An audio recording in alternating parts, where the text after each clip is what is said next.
So now I'm going back through this area that I tried to stick these caps on before. Sanding it down, trying to get as much of that epoxy that's already cured off.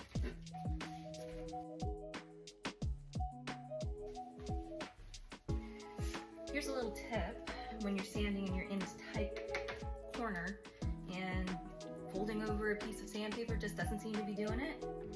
I grab a nail file. This nail files that you find in the beauty aisle of the grocery store, the emery boards and the metal nail files, they all have the same grit rating that regular sandpaper does.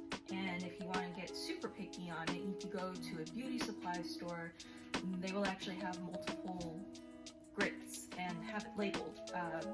You can get super, super fine if you're polishing something, or you can get something pretty gritty if you've got something hard to get off. Oh, and before anybody says that, I do have micro files, but this is still thinner, and I can get it in more spots. Alright, I think that's about as good as we're gonna get it. It's gonna be tight and it's gonna be hard to keep in place, so I might have to do the UV resin trick on here as well. I am going to wash both this and this. It's earlier than I like to put water on a model, but I gotta get this dust off, otherwise it's just gonna be gross. Okay, I've decided I'm gonna try to join these pieces together to try to form one piece, so I don't have to do this multiple times. And I'm gonna try my plastic bonder again. I've already added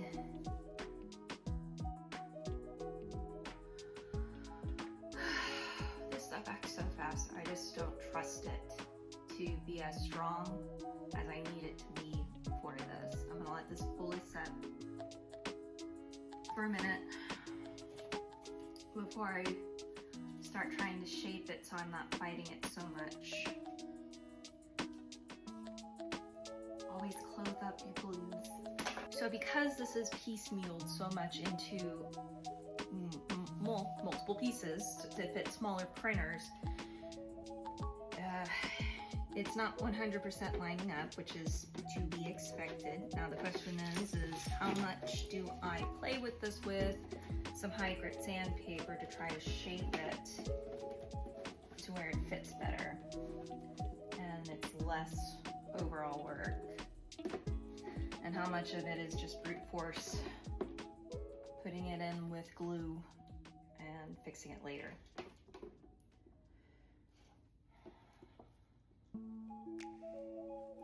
I think in the future, if I or anybody else was printing this specific model and you'd had to do it in the split form, and you have a larger bed, that I would take the Montral horn and this cap and I would merge them so that this is just one piece instead of two, and one being very small and finicky. And probably this is the most finicky part on here.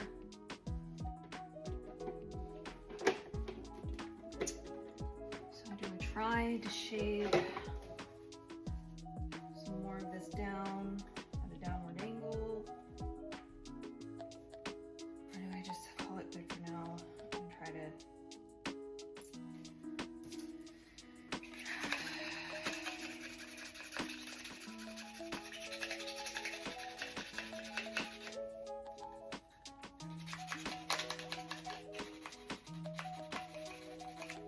remember, this still does have a little bit of epoxy on it that might be fighting us at this point.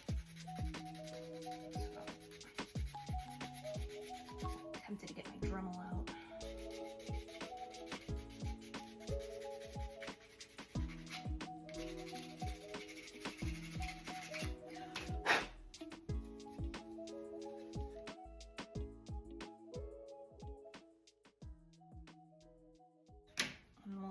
Get an initial set with epoxy that's a little bit more flexible, and we'll go back over it with UV resin to solidified the joint on the outside, and then once that completely cures, I'll do the rubberized interior while I still have access to it, because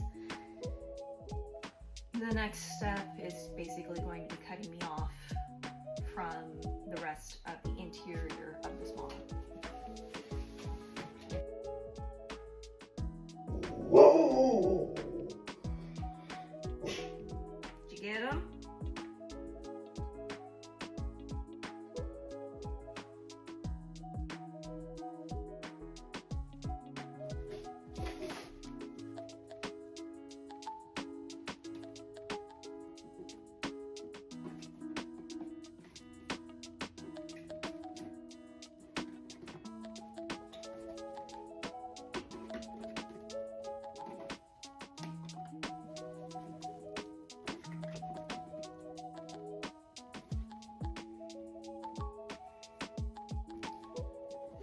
And there's no way to really clamp this, so I'm just gonna sit here for a while.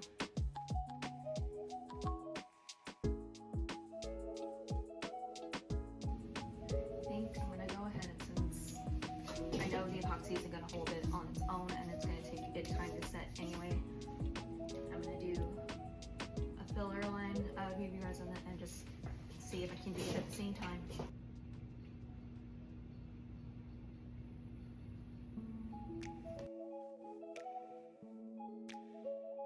Probably going to be a couple layer process just because of the nature of this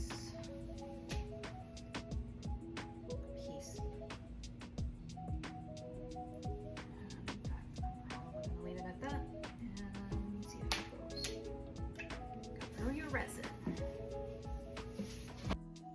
First round of UV resin is mostly cured. I think it's a little tacky still, simply because I did it around the same time as the epoxy. I'll know I really should be more patient in the future.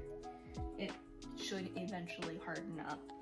I do still have a bit of a gap here that I would at least like to fill. It may not be flat, but I'm going to try to fill it, as well as the bottom curve here is completely open. And this gap is big enough that's probably going to take multiple layers and be very, very thick. And I'll just have to sand it to get it smooth.